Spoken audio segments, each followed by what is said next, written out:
नमस्कार दोस्तों, स्वागत है आपका महानदी क्लासेस में। आज के इस वीडियो में हम आपके डाउट्स पर डिटेल चर्चा करेंगे। आपने कमेंट में बहुत सारे सवाल पूछे हैं और आपके मन में भी बहुत सारे डाउट्स हैं इस नौकरी को लेकर और इसके बारे में फॉर्म भरने को लेकर। और सबसे बड़ा जो डाउट है वो ये है कि जो अन्य ज़िले के हैं, जिस ज़िले का वैकेंसी नहीं निकला है तो वो इसमें फॉर्म भर सकते हैं कि नहीं, और इसी पर मैं ज़्यादा फोकस करूँगा और आपको ये भी बताऊँगा कि इस पर व्यापम ने क्या जवाब दिया है जब मैंने फ़ोन किया था। तो चलिए वीडियो की शुरुआत करते हैं। इस वीडियो में हम चर्चा करेंगे ट्रांसफ़र होता है कि नहीं, छुट्टी क्या क्या मिलता है, सरकारी नौकरी है कि नहीं, स्थायी है कि अस्थायी है, 3 साल के बाद निकाल देंगे क्या, 10वीं के अंक सूची से फॉर्म भर सकते हैं कि नहीं, इसके अलावा ये नौकरी मेरे लिए ठीक रहेगा कि नहीं क्योंकि मुझे खून वगैरह से डर लगता है। तो इन सब चीज़ों पर हम चर्चा करेंगे। तो सबसे पहला हम देखते हैं कि मुझे खून से डर लगता है तो मेरे लिए वार्ड बॉय ठीक रहेगा क्या। तो एक विद्यार्थी ने पूछा है ये, तो खून से डर लगता है तो मेरे लिए वार्ड बॉय ठीक रहेगा या नहीं ठीक रहेगा। तो देखिए, इस पर मैं कहूँगा कि अभी आप बेरोज़गार हैं तो आपको सबसे ज़्यादा ज़रूरत है एक नौकरी की। और रही बात खून से डर लगने का, तो खून से आपको तब तक डर लगता है जब आप उस चीज़ से सामना नहीं किए हैं।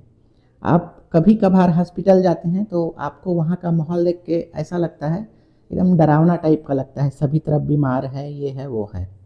लेकिन जब आप हॉस्पिटल में नौकरी करेंगे तो आपको हॉस्पिटल नहीं लगेगा, बल्कि वो आपको अपना ऑफिस लगेगा। और वहाँ पर आप जब पहली बार जाते हैं तो मरीजों को देख कर आप घबरा जाते हैं, लेकिन जब आप वही रहेंगे और देखेंगे कि रोज़ तरह तरह के पेशेंट आ रहे हैं, उनके दुख दर्द के प्रति आपको सहानुभूति आएगी और आप उनके दर्द को महसूस करेंगे तो आपको अंदर से अच्छा फील होगा और धीरे धीरे ये सारी चीज़ें आपके अंदर आ जाएगी। तो आपके अंदर से डर जो है वो पूरी तरह से ख़त्म हो जाएगा। आपने कभी सामना नहीं किया है इसलिए आपको ऐसा लगता है। तो वहाँ का माहौल फिर आपको आपके ऑफिस जैसा लगेगा, हॉस्पिटल जैसा कभी लगेगा ही नहीं।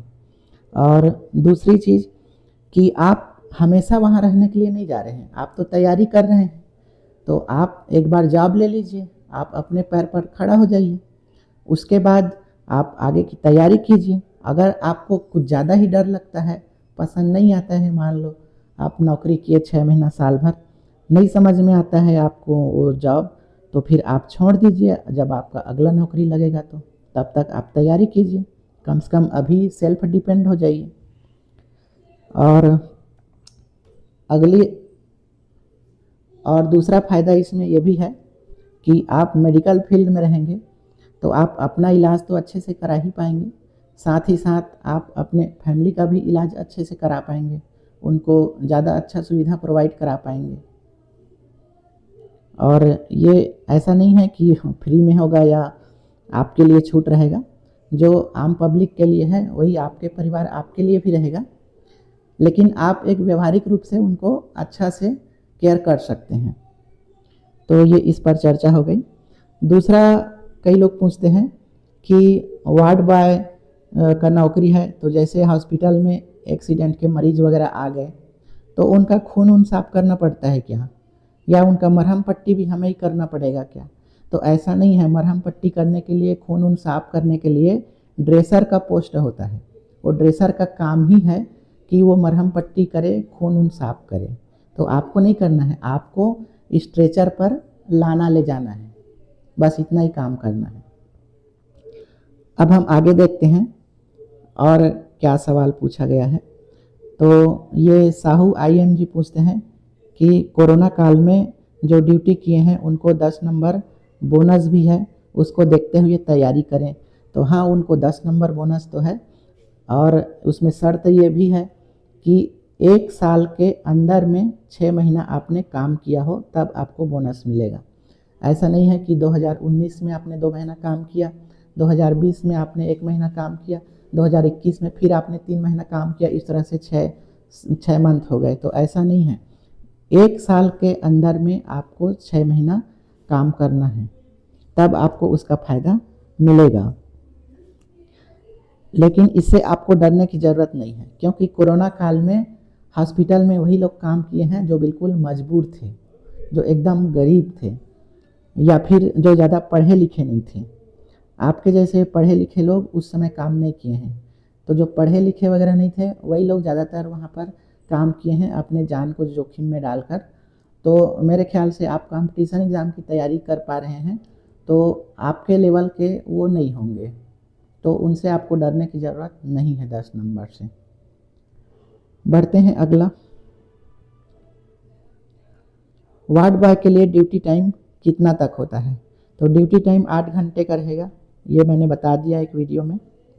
हाँ, ये आज का सबसे ज्वलंत मुद्दा है कि सिर्फ वही ज़िला के लिए निकला है क्या जो दिया हुआ है? तो ये बिल्कुल है, जो दिया हुआ है उसी ज़िले के लिए निकला हुआ है। इसके अलावा और अन्य ज़िले के लोग अप्लाई कर सकते हैं क्या?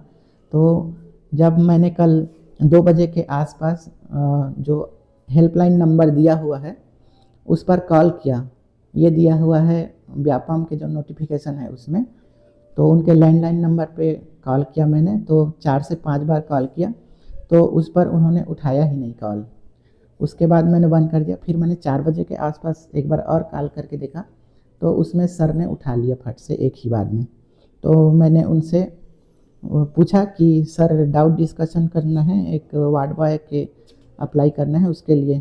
तो उन्होंने पूछा क्या डाउट है? तो मैंने कहा कि जिस ज़िले के लिए वार्ड बॉय का पोस्ट है, क्या उसी ज़िले के लोग फॉर्म भरेंगे या ऑल छत्तीसगढ़ से भरेंगे? तो उन्होंने कहा ऑल छत्तीसगढ़ से भर सकते हैं। फिर मैंने रख दिया फ़ोन, धन्यवाद बोल के उनको।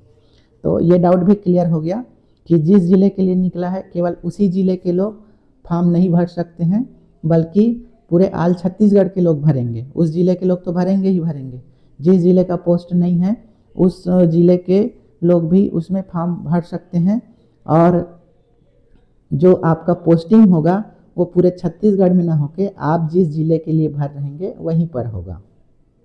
तो ये भी क्लियर हो गया, यही सबके मन में सवाल था, अधिकांश लोगों के। अब हम आगे बढ़ते हैं। रोजगार पंजीयन किसी ने पूछा है, आसिफ अली जी ने ये कई सवाल पूछे हैं। रोजगार पंजीयन करवाने का कुछ रूल है क्या, प्लीज़ बताएं। तो रोजगार पंजीयन जहाँ तक मुझे पता है चॉइस सेंटर में आप करा सकते हैं। चॉइस सेंटर में आप जाइए, 1 घंटे में हो जाएगा।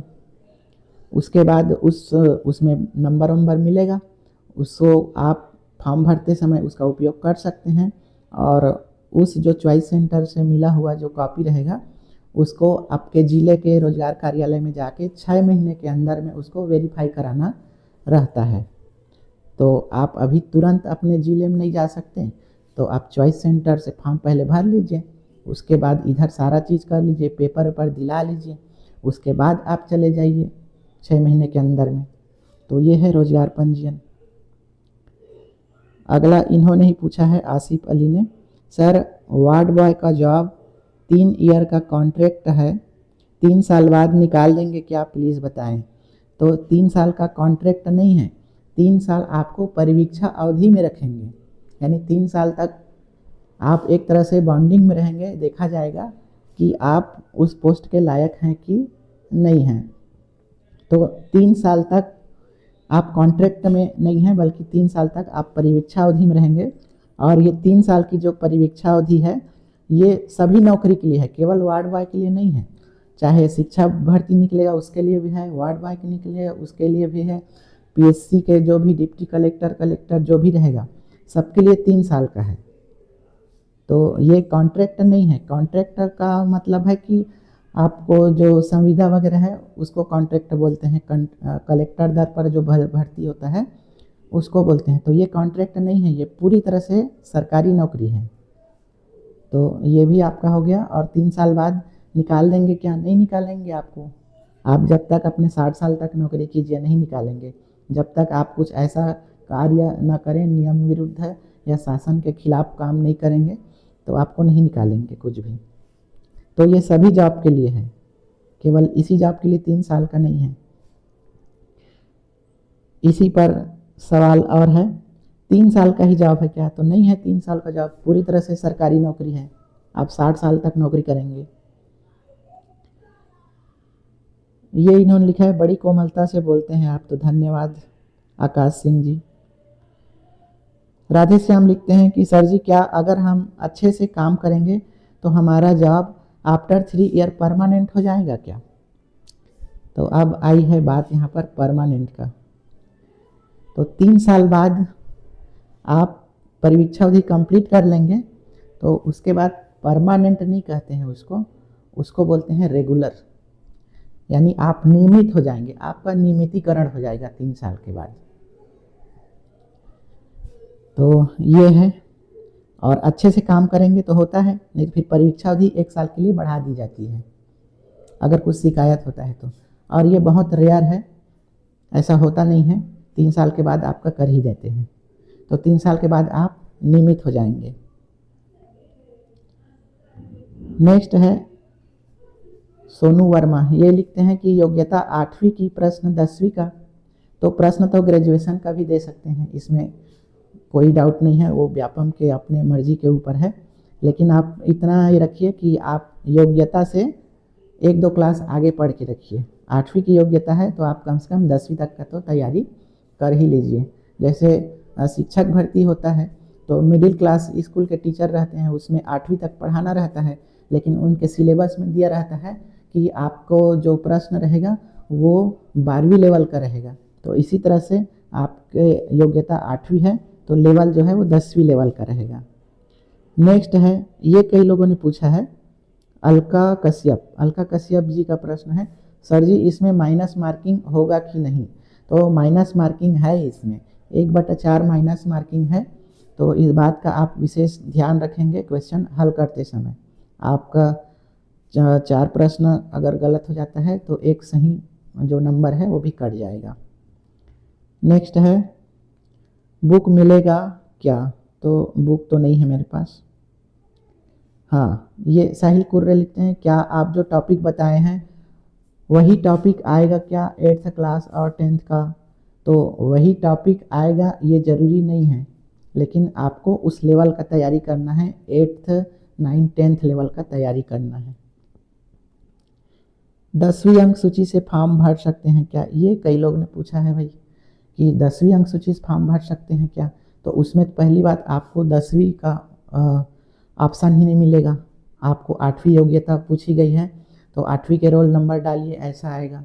तो आप 10वीं के अंक सूची से फॉर्म नहीं भर सकते, आप 8वीं के अंक सूची से फॉर्म भर सकते हैं, भले ही आपकी योग्यता 8वीं से ज़्यादा क्यों ना हो, आप 10वीं पढ़े हो, 12वीं पढ़े हो, college MA BA MPhil PhD क्यों ना हो, आप फॉर्म भर सकते हैं, बशर्ते कि आपको फॉर्म 8वीं से भरना है, उसका रोल नंबर डालना है, उसमें जितना पूछा गया है वो सारा चीज़ डालना है। तो 10वीं का डालना है। उसके बाद जब आपकी नौकरी लग जाएगी तो आपकी जो उच्चतर योग्यता है, चाहे आप 12वीं पढ़े हों, BA BSc हो, PhD हो, वो सारे जो डॉक्यूमेंट है उसको आप अपने ऑफिस में लगा सकते हैं। फिर अगला है, आप किस पोस्ट में हो? तो मैं टीचर पोस्ट में हूँ। हाँ, आसिफ अली फिर पूछते हैं कि मैं रजिस्टर्ड फार्मासिस्ट हूँ, वार्ड बॉय से फार्मासिस्ट के पोस्ट में प्रमोशन ले सकता हूँ क्या?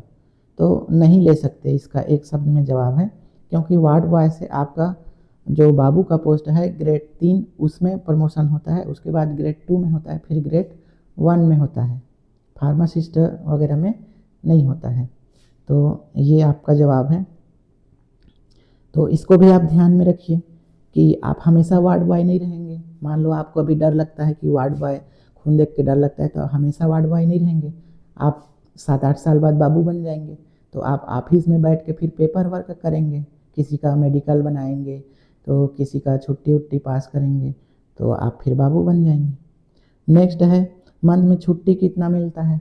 तो छुट्टी जो सरकारी रूल है उसके हिसाब से अब 13 CL मिलता है साल भर में, 30 EL मिलता है साल भर में, और ये जो 13 CL है, ये 13 जो CL है, ये आप ट्राइबल क्षेत्र में रहेंगे तो आपको 20 CL मिलेगा अगर आप दूसरे ब्लॉक से हैं तो।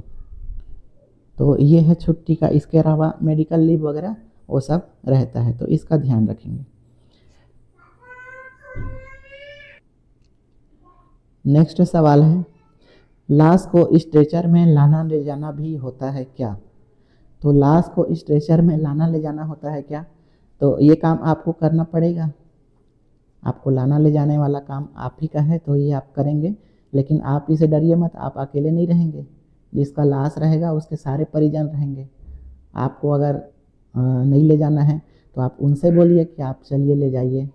परिजन तो छोड़ेंगे नहीं, वो तो ले जाएंगे ही। ठीक है, तो ये आप इससे डरिए मत कि लाना ले जाना पड़ेगा क्या। तो ऐसा नहीं है कि भूत होता है। वेतन कितना मिलेगा तो ये मैंने बता दिया है। सर सिलेबस में सामान्य ज्ञान लिखा है, वह छत्तीसगढ़ का सामान्य ज्ञान है या भारत का? तो दोनों का है ये। छत्तीसगढ़ का भी सामान्य ज्ञान आएगा और भारत का भी सामान्य ज्ञान आएगा। माइनस मार्किंग है क्या? तो 1/4 माइनस मार्किंग है। क्लास स्टार्ट कीजिए, तो हो गई है क्लास स्टार्ट। ये सब फिर आगे है, वार्ड बॉय का पोस्ट अस्थायी है, दिलाने से पहले नोटिफिकेशन जाकर जरूर देखें। ये कहना है कंचन विजय देवांगन जी का। तो वार्ड बॉय का पोस्ट अस्थायी है, दिलाने से पहले नोटिफिकेशन जरूर देखें। इससे आपको घबराना नहीं है। अस्थायी का मतलब क्या होता है? अभी आप कोई भी पोस्ट देंगे, चाहे पीएससी दिलाएं, चाहे सीजी व्यापम के कोई भी अमीन पटवारी, शिक्षक भर्ती पटवारी, कुछ भी दिलाएं, सारे पोस्ट अस्थायी हैं। कोई भी नौकरी आजकल स्थायी नहीं होता, सभी नौकरी अस्थायी ही होता है। तो अस्थायी से आप ये ना समझें कि ये कोई संविदा का है और आपको 6 महीने बाद निकाल देंगे। अस्थायी का मतलब आप समझिए, अस्थायी होता क्या है कि जैसे अभी वहाँ पर 50 वार्ड बॉय की ज़रूरत है किसी एक हॉस्पिटल में, ठीक है, हालांकि इसको बांट दिया गया है। तो मान लीजिए किसी हॉस्पिटल में 5 वार्ड बॉय की ज़रूरत है, तो वो अस्थायी भर्ती कर रहे हैं। तो अस्थायी का मतलब ये है कि ये जो पोस्ट है ये ट्रांसफरेबल है। कल को अगर वहाँ पर 5 वार्ड बॉय की ज़रूरत नहीं पड़ेगी तो आपकी तो आवश्यकता नहीं होगी, तो वो जो वार्ड बॉय हैं 5, उनको वो किसी दूसरे हॉस्पिटल में ट्रांसफ़र कर देंगे वहाँ से। तो अस्थायी का मतलब ये है, निकाल देंगे नहीं है। अस्थायी का मतलब कि वो पोस्ट ट्रांसफरेबल है, आपको किसी दूसरे हॉस्पिटल में ट्रांसफ़र कर देंगे। लेकिन ऐसा होगा नहीं, क्योंकि दिनों दिन जनसंख्या बढ़ रही है, रोगी बढ़ रहे हैं, तो वार्ड बॉय की ज़रूरत तो और पड़ेगी, वहाँ और भर्ती करेंगे, आपको दूसरे हॉस्पिटल में नहीं भेजेंगे। और स्थायी का मतलब होता है कि एक बार आपकी भर्ती जिस पोस्ट में हो गई और जहाँ हो गई तो आप जीवन भर उसी पोस्ट में और वहीं नौकरी करेंगे, ये होता है स्थायी। आपका प्रमोशन होता रहेगा लेकिन वहाँ से आपको ट्रांसफ़र नहीं कर सकते वो। तो ये है अस्थायी और स्थायी, तो पूरी तरह सरकारी नौकरी है।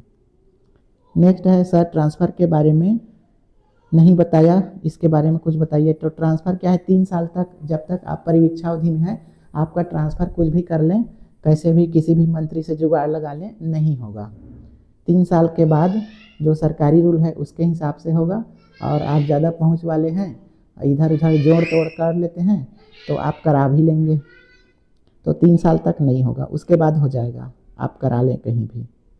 तो ये है ट्रांसफ़र के बारे में। आप एग्ज़ाम दिला के सिलेक्ट हुए थे क्या मेरिट लिस्ट से? तो हाँ, मैं एग्ज़ाम दिला के सिलेक्ट हुआ था मेरिट लिस्ट से, लेकिन उस समय व्यापम ने एग्ज़ाम नहीं लिया था। और ये जो मैं जिसमें गया था तो वो ESI बोलते हैं उसको, ESIC यानी कर्मचारी राज्य बीमा सेवा कॉर्पोरेशन, और ये गवर्नमेंट ऑफ इंडिया का होता है।